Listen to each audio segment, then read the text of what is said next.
Good afternoon. Welcome to Grand Rounds today. Please remember to sign the attendance record. Also, please remember to fill out the program evaluation, and please give us any ideas in regards to future topics or future speakers. Today, back by popular demand, is Dr. Doug Gentile. Several years ago, Dr. Gentile provided us with the Grand Rounds. It's one of my personal favorites. And so the CME committee invited him back.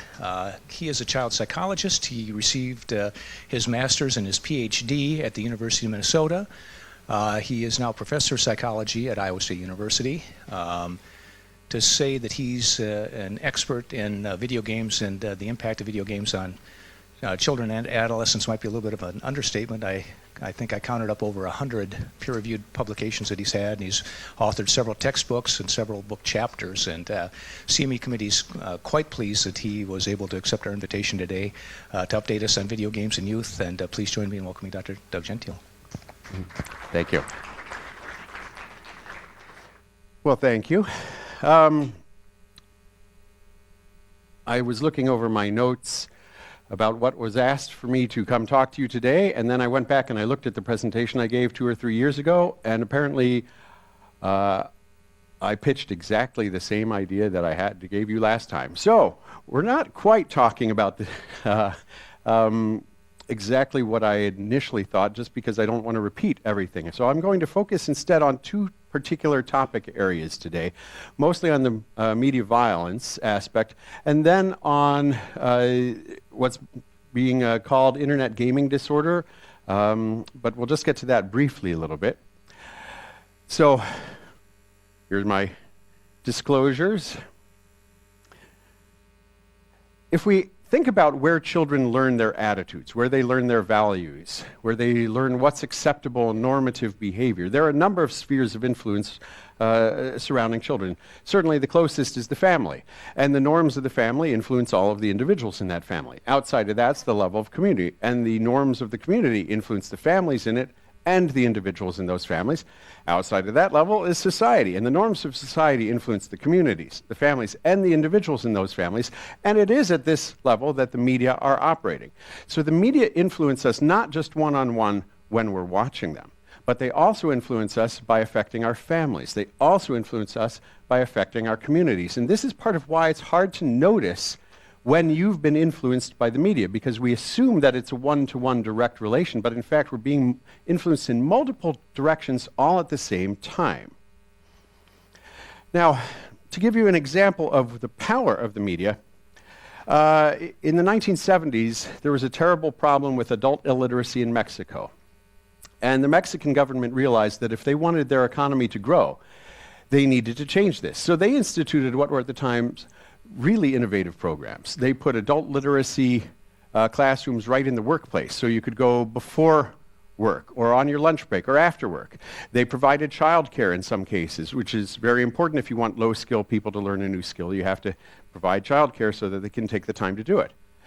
They provided monetary incentives in some cases. That's usually a powerful incentive for people, right?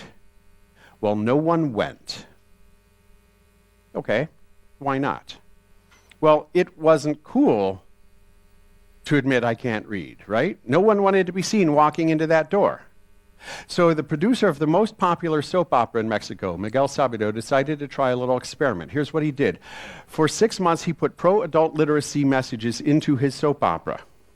In the year following that little experiment, adult literacy enrollments went up 800%.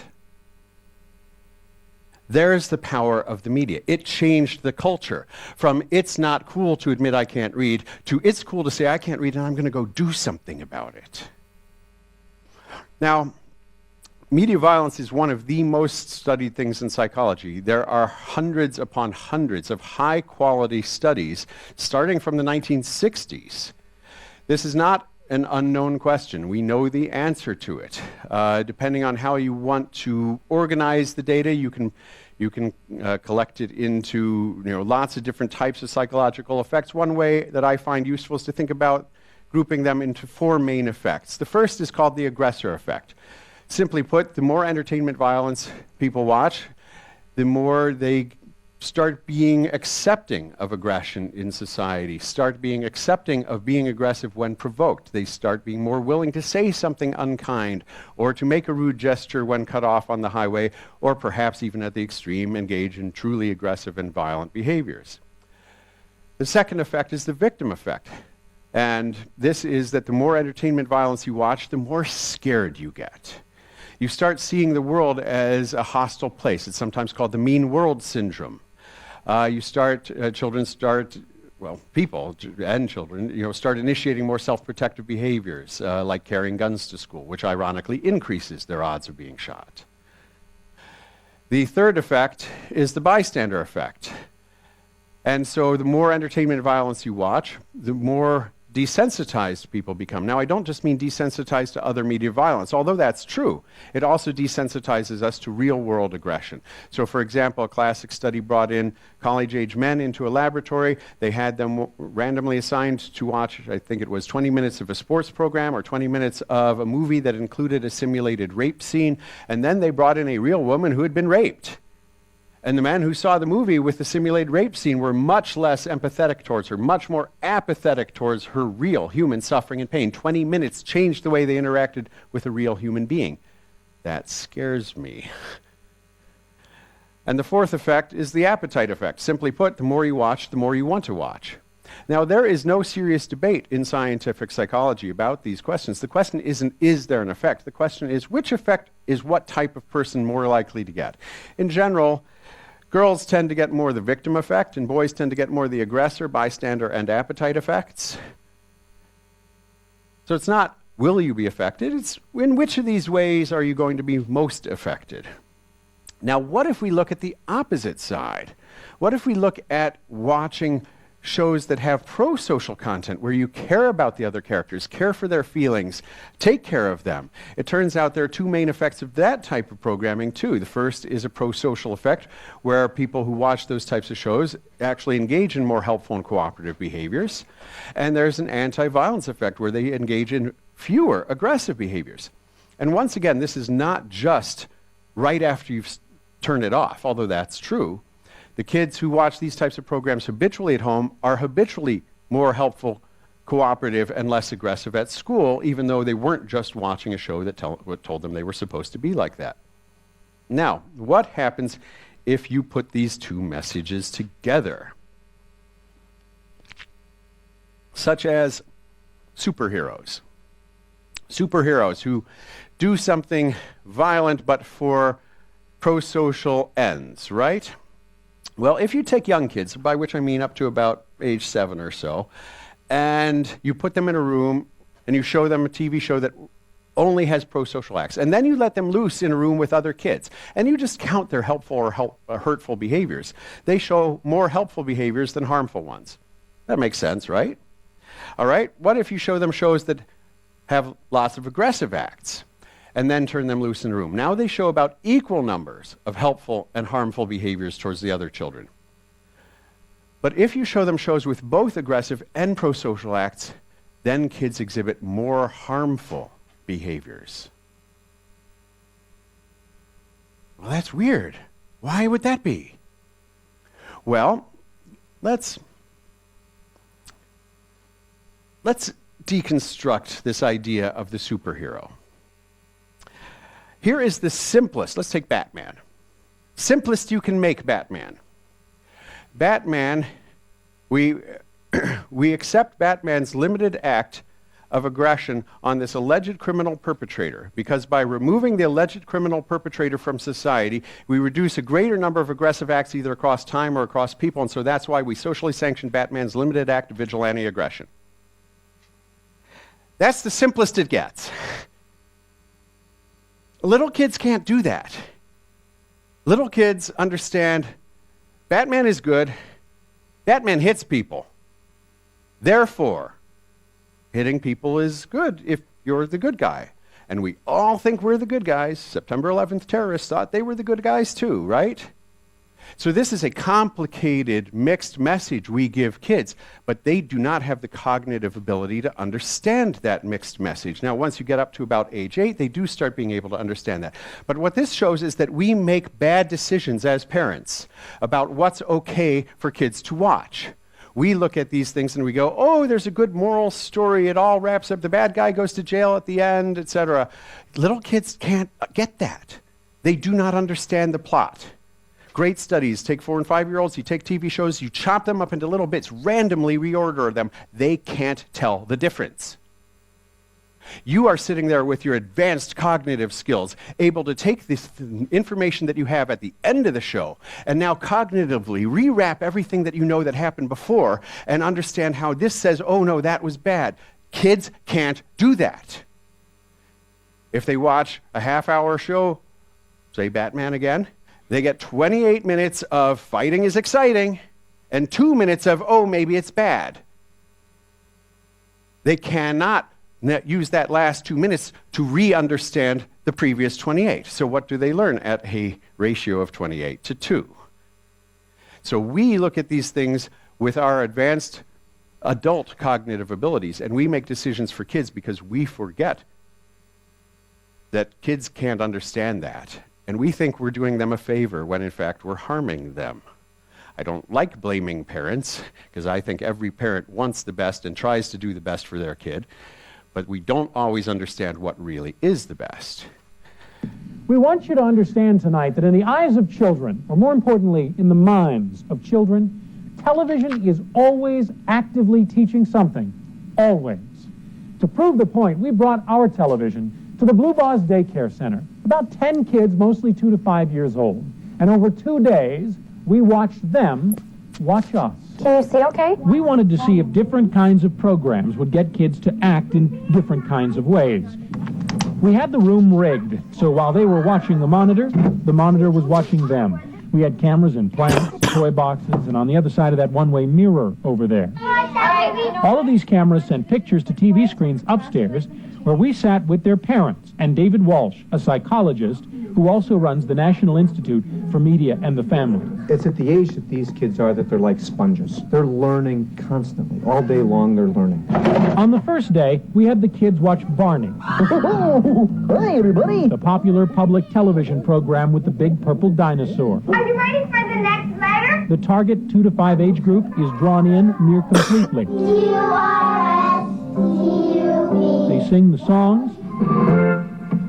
We found them literally marching to the beat of this drummer. When those kids started dancing, most of the kids in the group jumped to their feet and started directly imitating what they were doing, what they were seeing.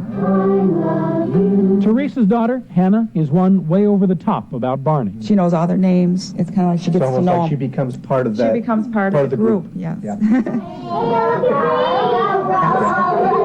The kids carry the themes over after the show, playing together peacefully. I'm proud of the way they're acting. I'm surprised. Yeah, I think Are they're you? acting being good. They're behaving well. Oh, just wait till you see. On day 2, it's the Power Rangers. The popular teeny bopper superheroes doing good by beating the living daylights out of anyone doing bad. Starts out calm, even scaring some of the kids into the corner at first. But within minutes, it's become something else altogether. I'm boy. I'm Tommy. The kids want to be like the Power Rangers so much, they start early, taking dibs on which one best represents them. You might expect kids to act differently, given these 2 shows, but would you really expect this? You're gonna hurt each other. You better watch what you're doing. Early on in the show, before all of the action scenes started, they were sitting in a circle, really paying attention. Once the sustained fighting started, that circle is pretty much completely disintegrated. Oh my goodness. I thought my son was afraid of this movie, and now he's doing the action figure motions. Remember, here are the kids with Barney, and here are the kids with the Power Rangers. Actually, it's more than what I expected from the other kids, but my daughter is what I expected. She's really not She's not responding at all. Teresa knows her daughter. She's quite suspicious about the suggestion a simple one-time exposure to a TV program could seriously influence the child she knows so well. But she found out she just had to wait a little longer. She just kicked Katie. I'm really shocked. And that's The kind of a first shock time to I've you. ever seen that. That sweet little Hannah was within minutes. My scared little Hannah. I'm shocked. I knew that they would get up and be active, but I had no idea it was going to be like this. No idea. This is not my child today. He's not my child. For some of the parents here, this is not so much eye-opening as it is flat-out disturbing. How are you going to get rug burn on your face again? I just feel very nervous that he's reacting this way and that he can react this way so easily to something that he's seen for 20 minutes. David Walsh argues these kinds of scenes are proof positive kids learn from television. There are studies that show that babies as young as 14 months old will imitate what they see on a television screen. You know, so it starts early. Just don't seem as content as they were yesterday. Just not respecting each other. The thing that we need to remember as parents is that even though the goal isn't to teach, our kids are learning because they're always learning. So that's a little pseudo-experiment we did back when I was Director of Research at the National Institute on Media and the Family. Now, there are two things that fascinate me about it. The first is the use of the word again in the sentence, Carl, you're going to get rug burn on your face again. And second is little Hannah. Why did little Hannah start punching and kicking? Did TV make her start kicking people? No? Okay. What did? The other kids. Okay. What made the other kids start punching and kicking?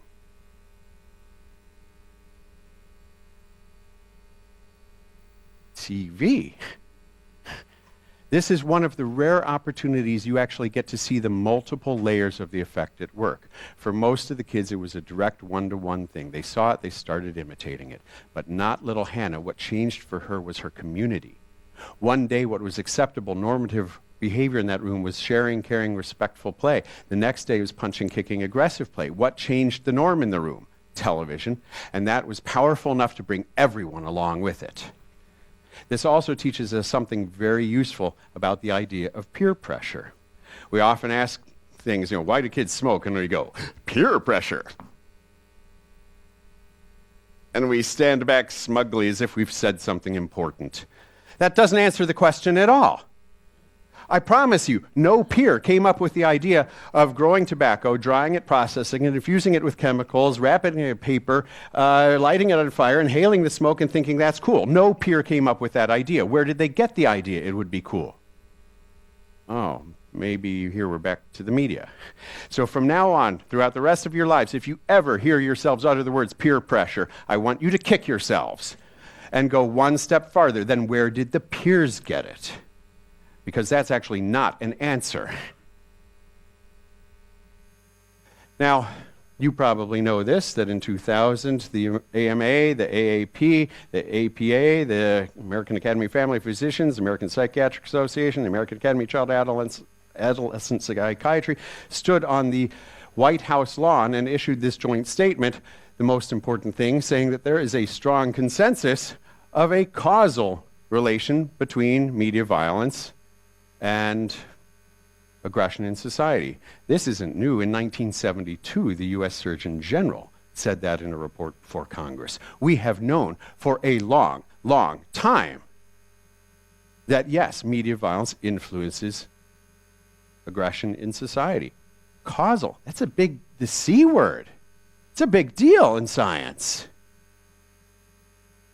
And it is clear. But you probably didn't know that. Why not? Where do you get your information? The media. Funny. Now, I'm not going to bore you with theory when I could with data. But basically, psychology isn't all that complicated. There's you, and there's the situation you're in, and those come together and affect your thoughts, your feelings, your physiology. And your thoughts and your feelings and physiology can influence your behavior, right? You don't do everything you think, thank God. but it's certainly related. The things you do are certainly related to the ways you think and feel. Now, can we actually see this? I'm going to show you in a moment a young man playing a violent video game. There's a lot of offensive language, so if you don't want to hear the offensive language, you are welcome to step out for about 1 minute.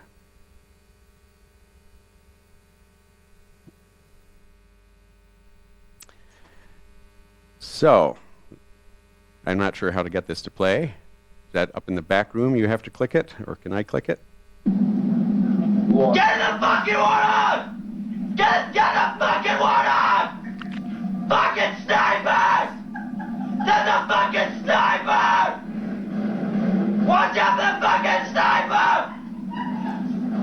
He's clean! Yeah, it's a double team! Back out! Back out! Watch out! Get in the fucking sniper! You fucking know! You fucking be. It goes on. Now, if you were to ask him, well, I'll ask you first. Could you see aggressive thoughts? Could you see aggressive physiology? Could you see aggressive feelings? Okay, so yay for theory. Now, if you asked him, what's he doing? You know what he's going to tell you? He's going to tell you he's having fun.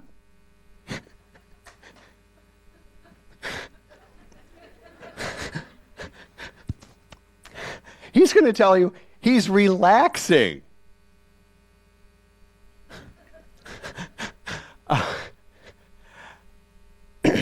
So, now I don't doubt that those might not phenomenologically be true in a big picture sense, but often you can't really see it from within it very well.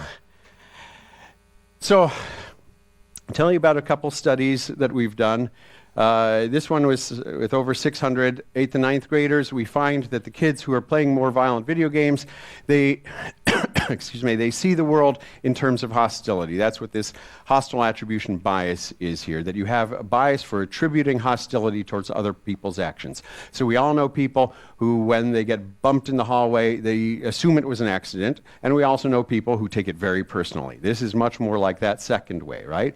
So if they play a lot of violent video games, and of course you spend time in violent video games being very alert for people to be aggressive. You assume, right, they're going to be aggressive. So you're practicing that, and that's in fact what we see. If they play these types of games, they do seem to expect other people to be hostile towards them.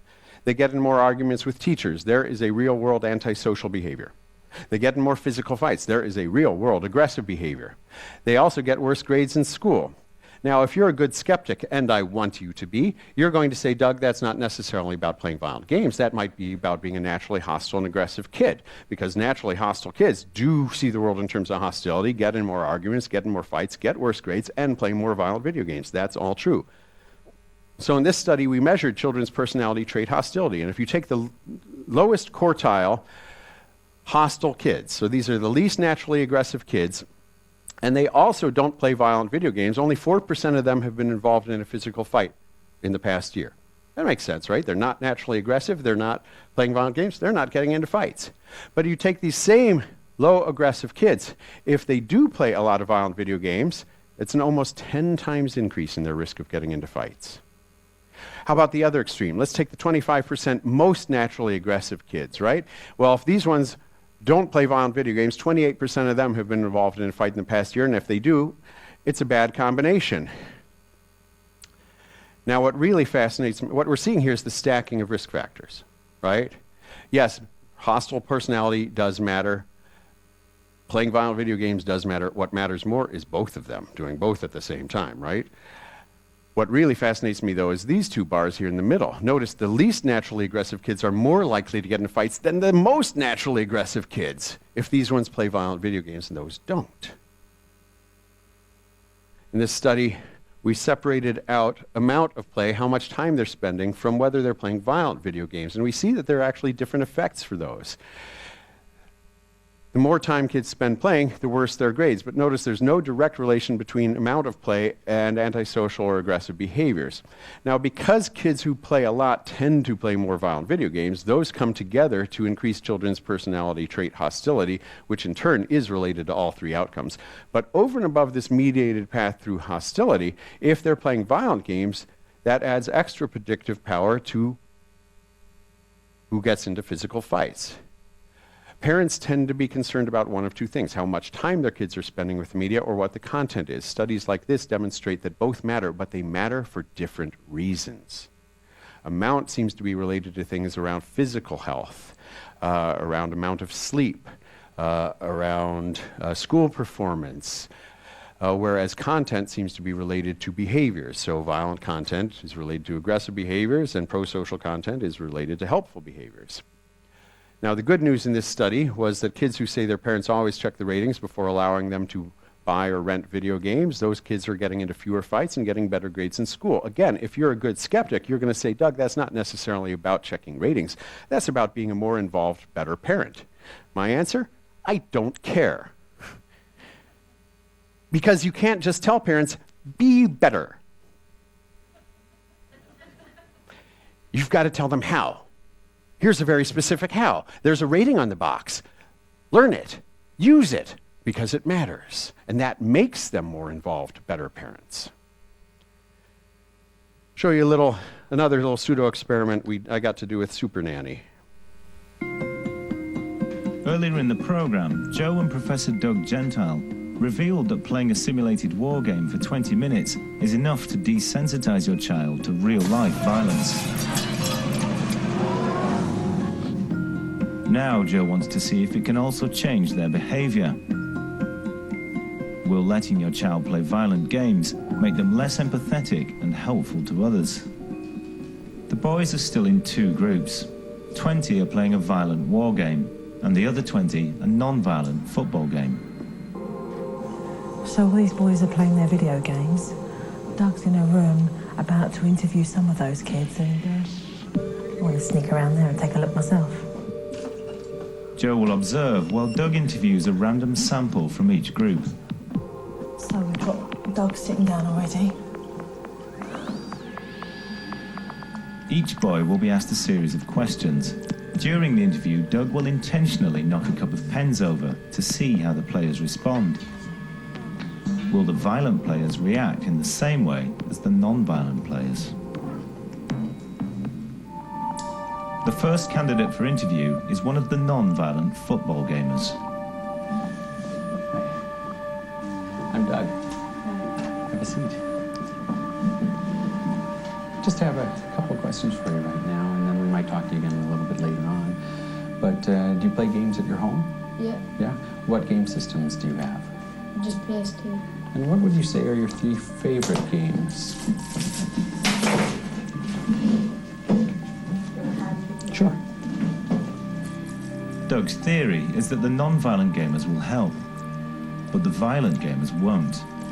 Joe is not so sure. See, when Doug went to go and pick him up, then the politeness kicked in and he said, oh, do you want a hand? There wasn't an immediate reaction. And I think purely that was because he's a polite boy. I don't think it was because he played football. I'm not quite convinced yet. So what happens with a boy who played the violent war game? What are your 3 very favorites? Call of Duty World at War. And another. And what would you say are your 3 very favorite games? Oh, well, either. Just 3 favorite to play. And another violent gamer. 3 favorite games. Call of Duty. He didn't even budge. He looked. All 3 violent gamers have not offered to help. But what about a non-violent game player? To play? Nice. And another. And what would you say are your 3 favorite games? Pick 'em up. So far, all 4 non-violent gamers have volunteered to pick up the pens.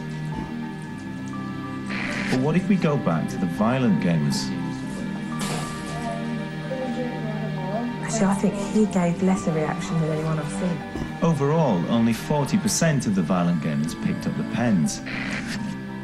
But an incredible 80% of the non-violent gamers all stepped in to help Doug. It's a simple and revealing test with shocking results. So, the most important question, facial hair or no? What should I?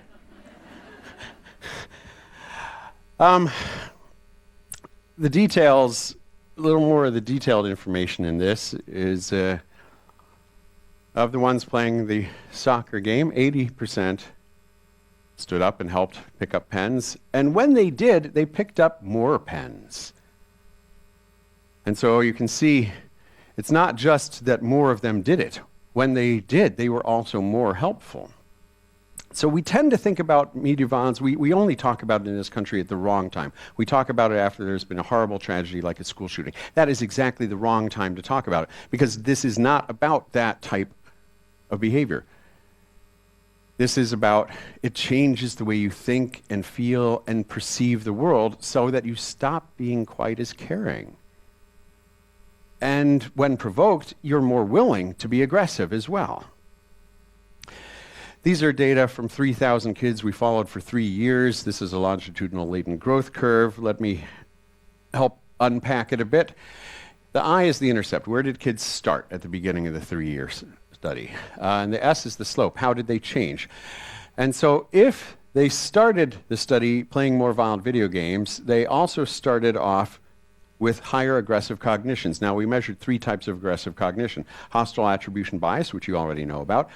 Normative beliefs about aggression, which is how acceptable it is to behave aggressively if provoked. We all know people who, again, are unwilling to respond aggressively, even if someone hit them. And we also know people on the other extreme who say, well, you should hit first, right?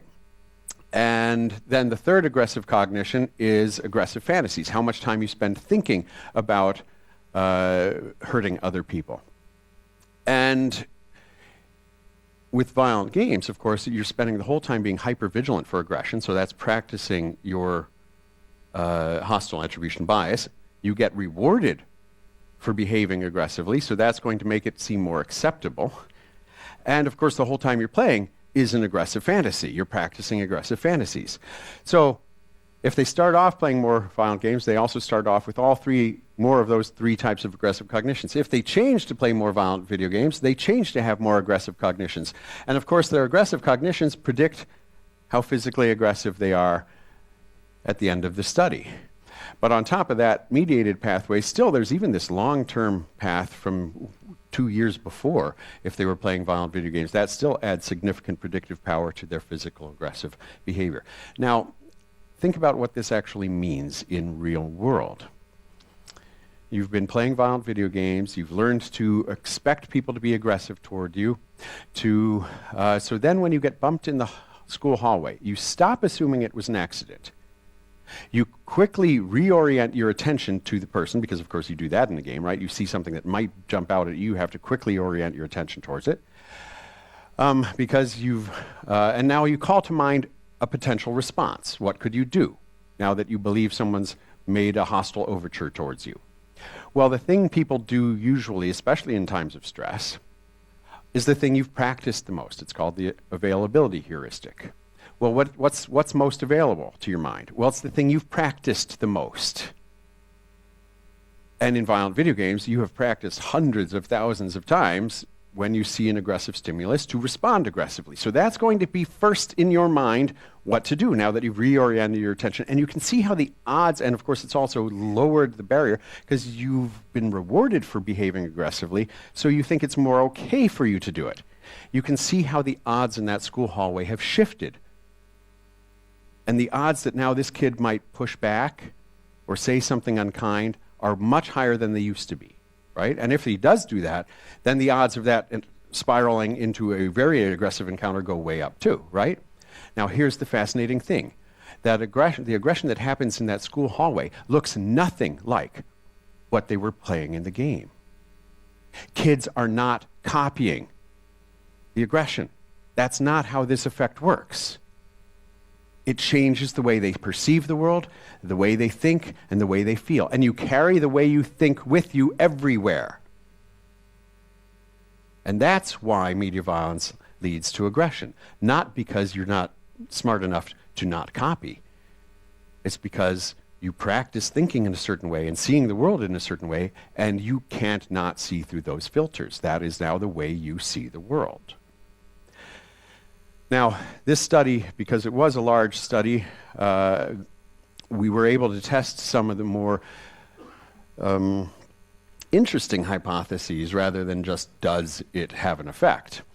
Perhaps boys and girls are influenced, because some of the early studies in the 70s suggested that maybe only boys were affected by media violence. There also have been some studies suggesting that maybe only the already aggressive kids are affected. So we were able to test that. And if we look at, oops, I went the wrong way. If we look at the pathways for boys and girls, they're basically identical. There are no significant differences. So yes, girls are less likely to play violent video games, and they're less likely to be physically aggressive. But when they do play violent video games, it has the same effect on them that it does on boys, which at first might be surprising, but if you think about it, you won't be surprised. Do boys and girls learn differently?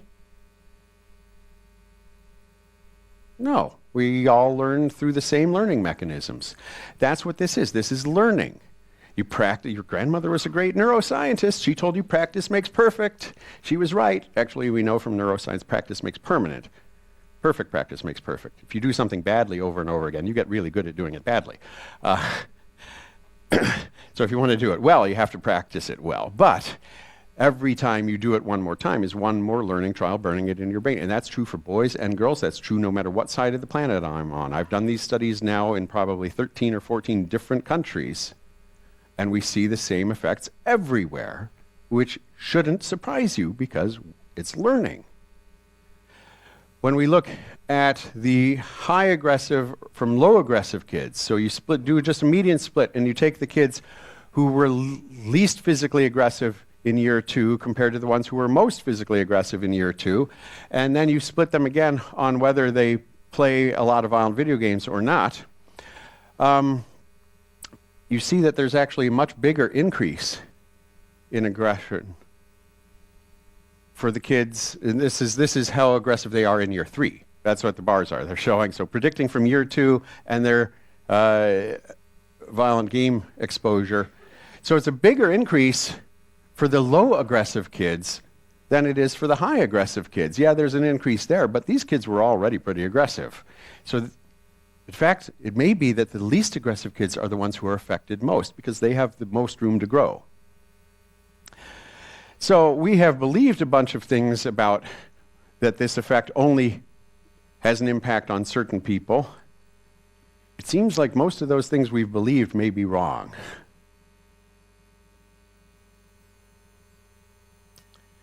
Hi, Mom.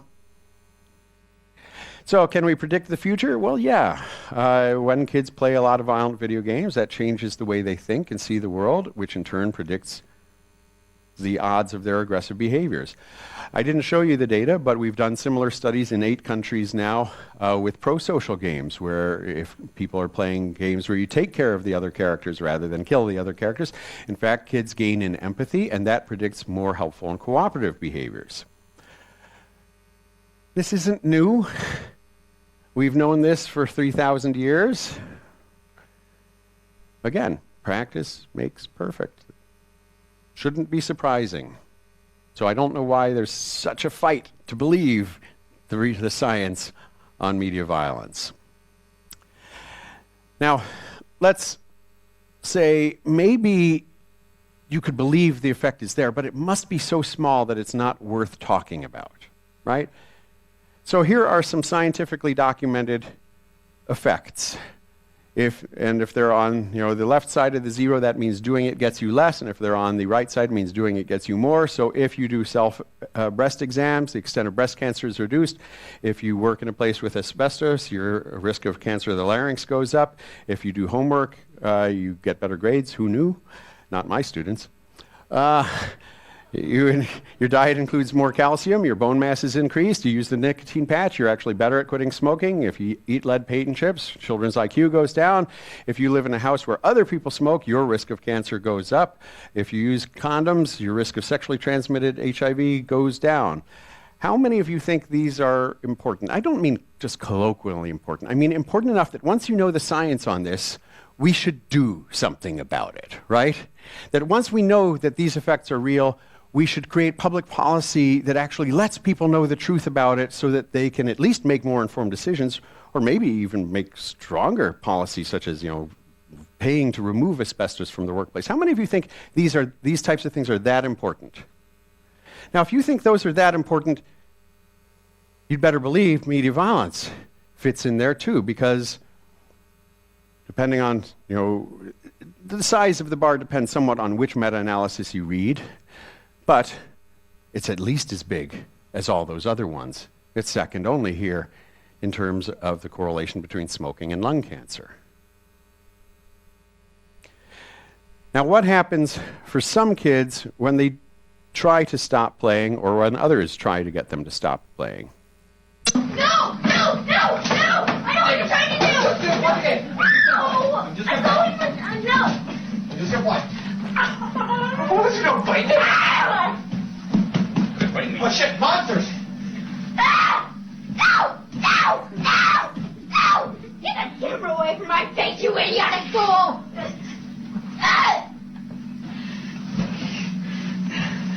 But this bitch in his face. First, I jumped over that camera! It goes on to.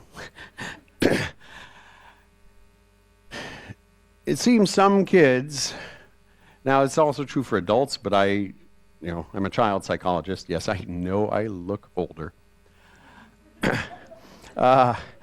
So most of my work is focused on kids. But I don't mean to suggest that means this is only a child and adolescent issue. But some people do seem to be playing in a way that is really to their detriment. And so now in several different studies across several different continents, we seem to be finding that there are a subset of gamers who are doing it in a way that really damages their lives.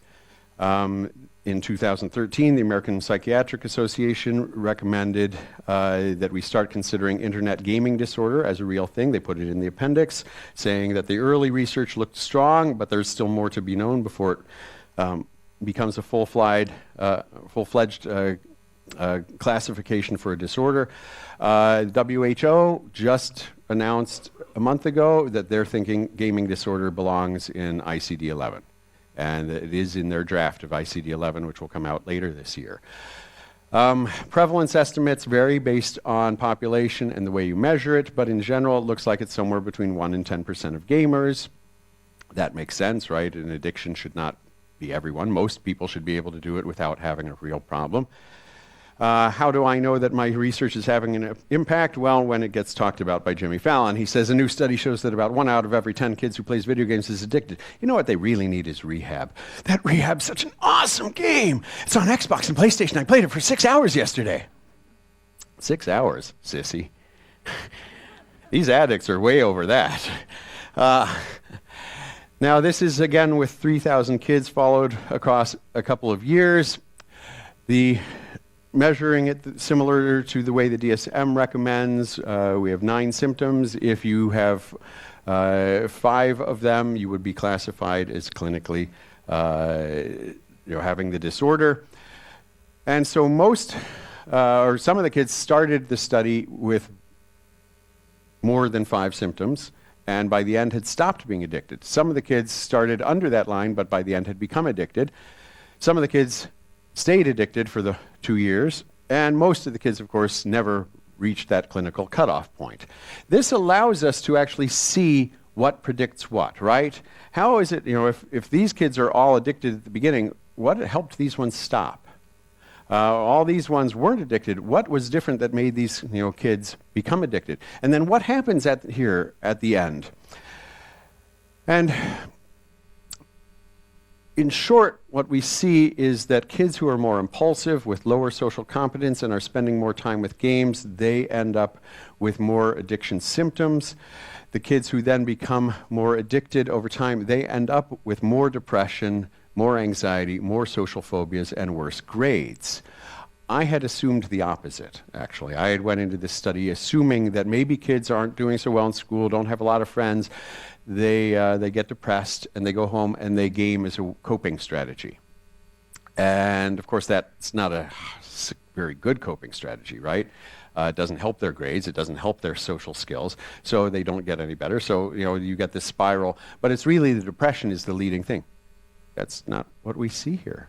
It looks like the gaming is leading the depression and the anxiety and the social phobias. Now, this is measured one time a year. I don't have resolution to tell you really for sure what's leading what, but it does look like they're truly comorbid.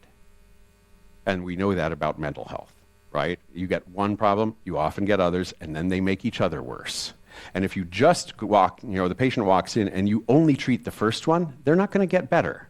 You need to treat the whole package. So we need to be asking about the gaming as part of our diagnostic intake interview, probably. Now, some of the newest studies on this are looking at why people might get addicted. We have a couple new studies just about to be out.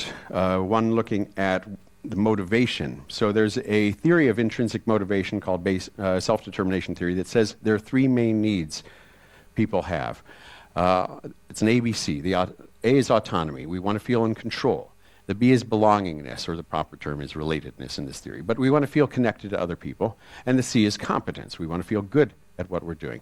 Games are fantastic at all of these. You're holding a controller. You're in control, right?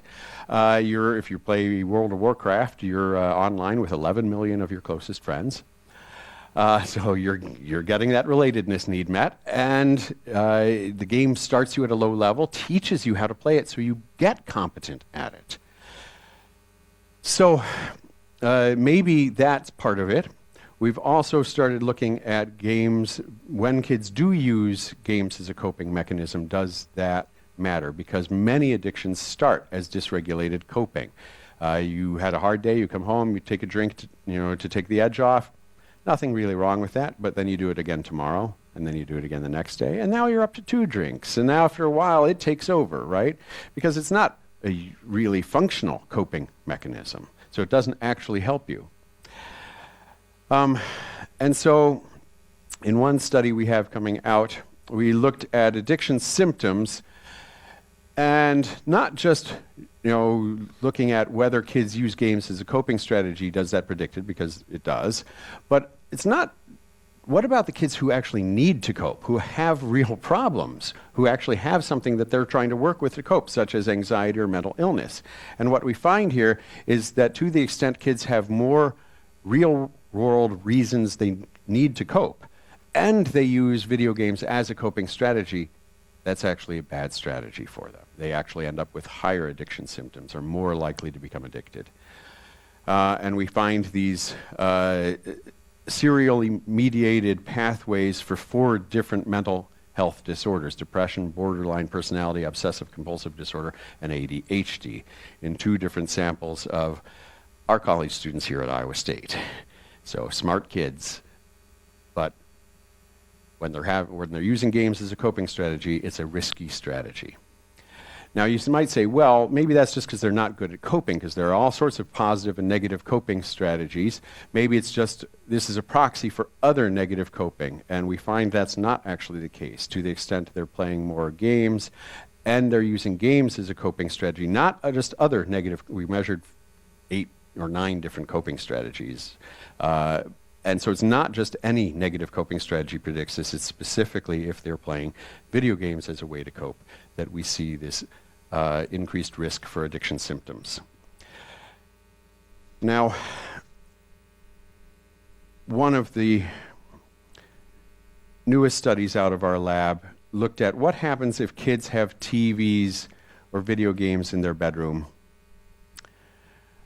Oh, I didn't tell you about the social self-determination theory. What we're finding is it's not just that games satisfy these needs.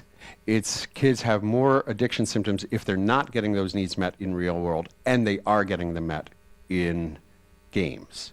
So it's that imbalance that predicts addiction symptoms, which has, I think, important clinical implications, because if you just take the games away, they're not going to get their needs met somewhere else. They're still going to feel that, they're going to still have that hole. And they're going to replace it with some other negative strategy, probably. And this is where we see, different, moving from one addiction to another. So we would need to figure out, what is the motivation that they're fulfilling with the games, give them another way to satisfy that, and then start taking the games away from them. Anyhow, with this study, 3 large samples across 2 countries, we find that if kids have TVs or video games in their bedrooms, that alone is a significant risk factor for lots of different things. And so the general, what I like about this study is really geeky. We've known that TV in the bedroom is a risk factor. The American Academy of Pediatrics has been saying, don't, tell parents don't put media in the kids' bedrooms. They've been saying that for 20-some years. When we figure out why, the most typical hypothesis is called the displacement hypothesis, that because the media are in the bedroom, kids are spending more time with it, which means they're spending less time with other things, like maybe there's a reason there's a significant negative correlation with school performance is because they're doing less reading. Now, this is a hard hypothesis to test, because what you're saying is you're measuring what didn't happen. And in this study, we actually were able to show that that's correct. That in fact, because kids have TVs in their bedrooms, they do spend more time on total screen time. They also are getting more violent content, which in turn does predict less reading, which in turn does predict poorer school performance, or it also predicts less sleep, which again also predicts poor school performance. So we are seeing these mediated pathways that we knew that total screen time or violent content were related, but we're now seeing that this amps all those up. The minute you put the TV in the bedroom, it actually is like the turbocharger for all those effects. Now, you tell people this, and they need to, they say, okay, we want to do something about it, or they recognize that maybe they have an addiction problem. Are they going to get help? We found in other studies that the more media they consume, the less willing they are to go get help, because the helping professions, with the exception of medical doctors, generally, psychologists, psychiatrists are seen as buffoons or unethical. We sleep with our patients and implant false memories, 2 for the price of 1. Or that the people who are shown going to them are seen as crazy. So there's all this stigma that TV portrays and the media portray, and so the more media people consume, the less willing they are to go get help, even if they know they need it. What's the good news? I'm going to give you one really good news study. We followed 1,300 families, half of them here in Iowa, half in Minnesota. And we measured them across the school year, and we asked the parents, we talked to the parents, we talked to the kids, we talked to the teachers, we talked to the school nurses. We gathered a lot of data on these kids. And the parents who say they set more limits on children's media, so they have rules for how much time and also the types of content that kids can watch, that has an immediate effect in October of a school year of reducing those kids' total screen time and media violence exposure. But then when you follow these kids out to the end of the school year, those kids whose parents set limits on their media, they're getting better sleep, which in turn lowers their BMI and risk for obesity. They are getting better grades in school. They're more helpful and cooperative as rated by the teachers, which is interesting because the teachers don't know what the parents' rules are at home, but they can see the kids' behavior in the classroom. And they're less aggressive, or they're less aggressive, again, as rated by teachers. Now, there are 2 things that fascinate me about this. The first one is this is a wide range of health and wellness indicators. These are not the same types of variable, right? That's physical health, school performance, and social wellness. Those 3 very different types of wellness indicators, you don't normally see them all co-occurring like this in one study, but we do see it here. This one simple thing of setting limits influences all of them. So the ripples go out wide across a wide range of children's health and wellness behaviors. The more interesting thing to me, though, is no parent will know they're having this effect, because you will never know that your kid gained less weight than he would have. You cannot know that your child is more pro-social than she would have been. You only know what your child is. So this is why parents feel powerless. All they can see is the fight. They can't see the effect they have. It takes someone like me who studies it from the outside to be able to see it. So you will never know the effect you're actually having, which is why parents feel so powerless. But these data demonstrate there is nothing farther from the truth. Parents are in a very powerful position. They just can't know it. And so then they start going, well, is it worth having the fight? Yes, it is. And here's where I need your help. You need to be telling the parents about these types of studies so that they realize that it is worth it and that it is really going to have these powerful protective factor effects for their kids. So, thank you very much. I'm happy to take some questions.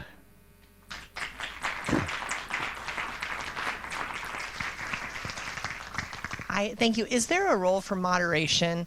You know, when you have a 16-year-old who's a couple of years from college, they're going to be making their own choices. You try not to helicopter too much. Can you say you can play this moderately violent, not horrible game, and can you safe to assume there's moderation in the aggression, or maybe wishful thinking, but is there a role for that middle rule, or absolutely not? Well, I think every parent knows their child best, and so I don't think there's ever a one-size-fits-all answer. But why do we give kids allowances? We don't give children allowances because we think children need money, right? We give it to them so that they can learn how to manage it themselves. And so when you first give your child an allowance, and they get, say, every week or every month or whatever it is you give them, what do? They immediately spend it on candy. And then the rest of the month, they wish they had money, right? And then over time, they learn to only spend some of it right away. And stretch it out across the month. And then over time they start realizing, well, why do I spend it every month? Because there's something bigger I would rather have. And then they learn to save. And then by the time they're 18 and they go away, hopefully they've learned enough self-control that you aren't worried about them just building up thousands of dollars of debt or doing something really inappropriate, right? Similarly, that's how we should be thinking about media, right? We should be giving them an allowance. We should let them make some mistakes, perhaps. So you give them a certain amount per week, and they burn it all on Saturday, and then they wish they had some more on the week. Okay, that's fine. In terms of the content, I think that is a decision for every family to make. Some families really care about their kids seeing sex and don't care about violence. Other parents, care about it the opposite way. So I think, that should line up in terms with your family values. But this isn't really an issue of values. This is an issue of public health, right? Aggression, as CDC says, violence is a public health problem. And so, is there a place for moderation? I guess it depends what we mean by moderation. There's really nothing inherently wrong with seeing an act of violence, if what you learn from it is the right thing, which is violence injures everyone forever. No one walks out of Saving Private Ryan going, yay, let's go to war, right? Because what you learn is, oh my God, this damaged everyone and their families for their whole lives. And that is the truth about violence, right? One act of violence doesn't just harm the victim, it harms the perpetrator. It harms the victim's family. It harms the perpetrator's family. The ripples go out and out and out. So some types of violent shows and perhaps games and movies certainly actually tell you that truth about violence. And that's probably really useful to know. But most of them don't. Most of them do not have an anti-violence theme. They have a pro-violence theme where aggression is the way you actually solve problems. And it's okay as long as you're the good guy. So what are kids learning? Or adults, for that matter, when we consume a lot of those types of media. So I think, in terms of the public health effects, there isn't really much of a place for it, as long as it's portrayed as okay, fun, glamorous, all the things that violence really isn't. That said, there still could be a use for it, where a really beneficial use, where you can ask kids after playing this violent game, how do they feel? Because they're all going to tell you it's fun, it's relaxing. As you remember, it looked neither fun nor relaxing. They can figure that out and get them to realize, oh, this is having an effect on me. Because what pisses me off more than anything is all these people who say, well, I play lots of violent video games, they have no effect on me. And I say, really? If you play a game, or you see a movie, or you watch a TV show and it has no effect on you, you have a special word, you call it. What do you call it? Boring. You want to be influenced by the media. Do not pretend you're not influenced. You want that. And so when violent gamers, you ask them when they're honest about it, they'll tell you they love the adrenaline rush. Well, yeah, it is adrenaline, and it's noradrenaline, and it's cortisol, and it's testosterone, right? Glucocorticoids and catecholamines, these are, stress hormones. These are exactly the same cocktail of hormones you would drop into your bloodstream if I punched you right now. Isn't that funny? It's just a game, and yet you're having a full-on physiological fight or flight response. Well, that's the effect. There it is. That is the aggression effect. So don't pretend it doesn't have an effect. So you could actually use this self-awareness to help kids make better choices about, do they want, there's really nothing wrong with having that effect. But I think there is if you're not self-aware that it's really happening. And so then you can't really manage it in a way to your benefit. I don't know if that fully answers your question, but that's the best answer I've got right now. Other questions?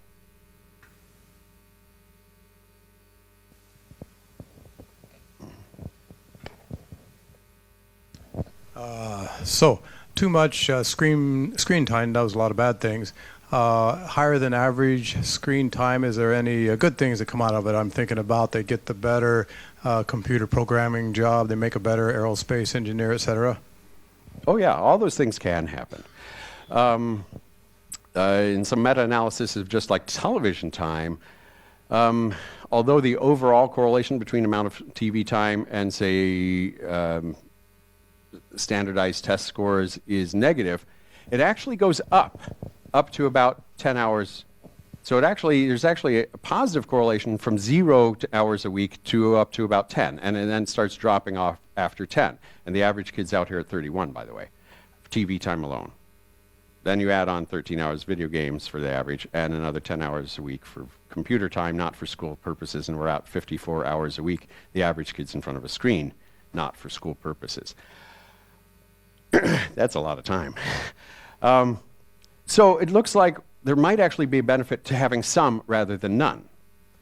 Why? We don't know. Maybe it's because those parents are actually controlling what they see, not just how much. And so they're actually watching the more educational things. They're actually spending their time on the computer programming. Most of the kids aren't, though. And so, any tool can be used positively or negatively. There definitely are real benefits. I don't want to undermine that. I'm certainly not a Luddite and I've programmed games. I voice act for games. I have a TV show. I'm not against media. I'm against pretending it's only positive effects from it, which is the way the culture likes to talk about it. Are there any benefits to nicotine and tobacco smoke? Probably.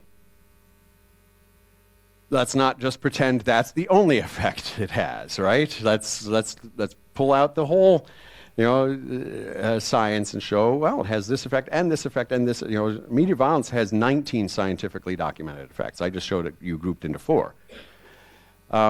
Most of them we would consider negative for our own kids, but not all of them necessarily. Is desensitization a good thing or a bad thing? Well, most of you probably in your residencies had to learn to become desensitized to the smell of open bodies.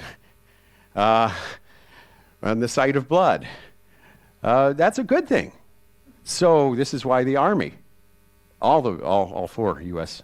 Armed Forces, by the way, use violent video games to train their soldiers. It's desensitizing. That's really useful. The police academies do too. That's useful in that profession. It's not useful for the culture as a whole. So there, again, we're back to there's no one size correct answer for everyone. There are benefits, even the things that we might think of as negative, under the right circumstances, are actually positive. So this is where I think it's important. You got to know your families and the families you serve.